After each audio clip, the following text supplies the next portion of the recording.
Sa Rosario, Cavite. Umalis kayo sa inyo ay anong oras? Alas 10 ng umaga o alas 11. Tapos anong oras na ngayon? Mag-aalas 10 na ng gabi. May nakakita sa inyo doon sa may Kambal Ahon. May nakahiga na kasi pinupulikat. Sabi ko doon sa isang motorista na taga rito, balikan kayo. Kasi baka kung napapaano na. Yung pala, kaya kayo ginabi, hindi kayo pinadaan dito sa Nubali. Daan po kami doon kanina. Tapos pagbalik po namin, hinarang po kami. Hinarang na kayo. Hindi na kayo pinadaan, kaya pinilit nyo nanditong umakyat. Opo. Nakikiusap po kami. Ayaw daw. Hindi talaga kayo pinalusot. Nain na po nung nakarating kami doon. Kaya napilitan na po kami tisin yung dilim. Tsaka Saan kayo? Rosario? Cavite? sa may Salinas po. Baba na po kami dapat ng silang. Sa may crossing. May nakakita sa inyong isang motorista, nakahiga na doon sa kasi pinupulikat na. Sabi ko, tara balikan natin yung mga yon at baka kasi gabi na. Tapos sabi ko, dito na natin patulugin kung dito sila tutulog. Kasi pero makakauwi pala kayo. Kasi iniisip namin, batang-bata na hindi katulad ng edad nyo. Yun ay kasi nakahiga na nga pinupulikat. So, ating kaunin, dalhin natin dito sa Mami D. Kasi 10 oras na ng gabi. Bago kayo malis, pakainin ko muna kayo. At, okay doon. Okay doon po. Mukhang mga gutom na rin sila. Kaya siguro hindi na makapadyak. Dito ko na sana kayo patutulogin eh. Hindi nyo expected na dito kayo mapapadaan. Dahil hinarang kayo doon.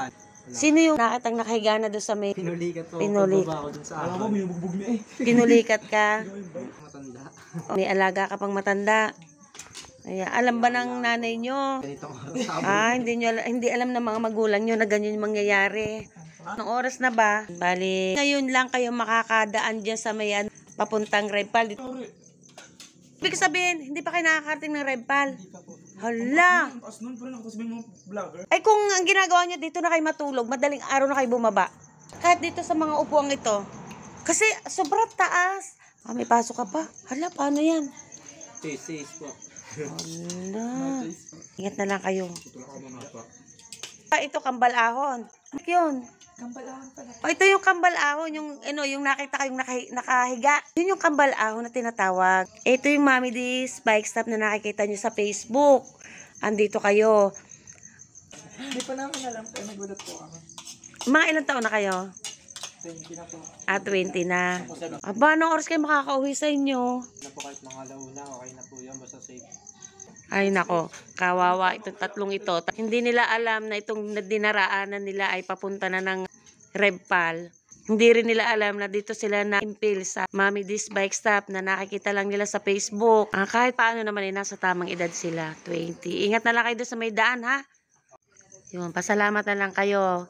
May nakakita sa inyo. Thank you po kay Kuya yung tumulong po sa akin. Tsaka kay Mami Dilim po sa pagkain. Kinaon namin sila doon sa may Kambal Ahon. Di nagulat kayo nung hirangan kayo na hindi kayo papasukin doon. Opo. Kasi hindi nyo alam yung daan dito. Parang nagbaka sakali lang kayo. Hindi pala nila alam na Redpal ang kanilang hahantungan. Ingat kayo. Thank you po. Mananabi kayo ha. At walang ilaw doon. Tsaka ingat kayo. Po ako sa bike. Ingat kayo ha. Dati sa taas, di nyo rin alam anong pauwi. Tanong-tanong na lang kayo. Po bandang kanan po yun eh. Hindi baka pag minakita kayong mga tao-tao doon, di magtanong-tanong na lang kayo. Sige po. Ingat kayo, ingat. Ayan, anong oras na? Mga gabi na.